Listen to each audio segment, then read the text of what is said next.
এক বোন প্রশ্ন করলেন রেবেকা, তিনি জানতে চেয়েছেন যে তাদের পরিবারে তাদের একটিমাত্র মেয়ে এবং তাদের ভাইয়ের ঘরেও একটি মেয়ে, হ্যাঁ, তো এই অবস্থায় সম্পত্তি বন্টনটা কিভাবে হবে এটা তিনি জানতে চেয়েছিলেন। আর তারা যদি এই জন্য এই সম্পত্তি বন্টনের ভয়ে যদি মেয়েকে সবকিছু লিখে দেন তাহলে সমস্যা আছে। জি জি জি জি বোন, আসলে শরিয়াতের বিধান হলো যে আপনাদের যদি একটাই মেয়ে হয়, মেয়েটা আপনাদের সম্পত্তির অর্ধেক পাবে, যাই রেখে যান না কেন তার অর্ধেক সে পাবে।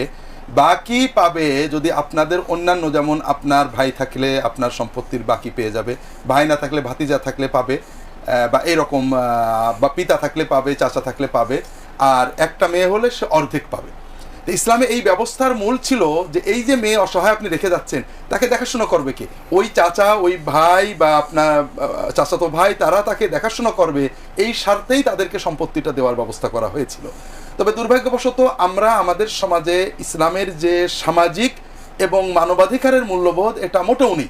আমরা নামাজ, রোজা, হজ, যাকাত, টুপি, পাগড়ি, দাড়ি ইত্যাদি কম বেশি যাই করি না কেন, আমরা মানুষের অধিকার, সামাজিক দায়িত্ব, আত্মীয়তার অধিকার এগুলো মোটে জানিও না, বুঝিও না, পালনও করি না।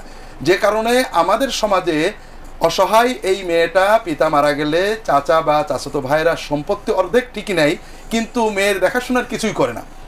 এজন্য আপনারা যদি মনে করেন যে আমরা মৃত্যুর পরে অর্ধেক সম্পত্তি মেয়েটা যা পাবে তাতে তার চলবে না, অথবা তার দেখাশোনার তেমন কেউ থাকবে না, তাহলে জীবদ্দশায় হাদিয়া হিসেবে তাকে কিছু দিয়ে দিতে পারেন, কিন্তু মৃত্যুর আগেই সব সম্পত্তি তাকে লিখে দেওয়া এটা ঠিক নয়। দুই কারণে ঠিক নয়: আপনার অন্যান্য উত্তরাধিকারদের বঞ্চিত করার নিয়তটা ঠিক নয়। দুই নম্বর, আপনি তাকে সব লিখে দিলেন, হঠাৎ আপনার জমি বিক্রয়ের দরকার হয়েছে, আপনি তো কতদিন বাঁচবেন জানেন না, এই জন্য এটা ঠিক নয়। তবে আপনার জীবদ্দশায় আপনার সম্পত্তির একটা বড় অংশ তাকে একটা, যেটা হলে তার চলে, লিখে দেন। বাকি যেটা আপনার অধিকারে থাকবে আপনার মৃত্যুর পরে আপনার মেয়েও পাবে, বাকি ভাই বেরাদার কেউ থাকলে তারা সামান্য পাবেন। এটা আল্লাহ যেহেতু ফয়সালা দিয়েছেন, আমাদের এটা অবশ্যই এর ভিতরে অনেক কল্যাণ বরকত আছে, এটা মেনে নেওয়া দরকার।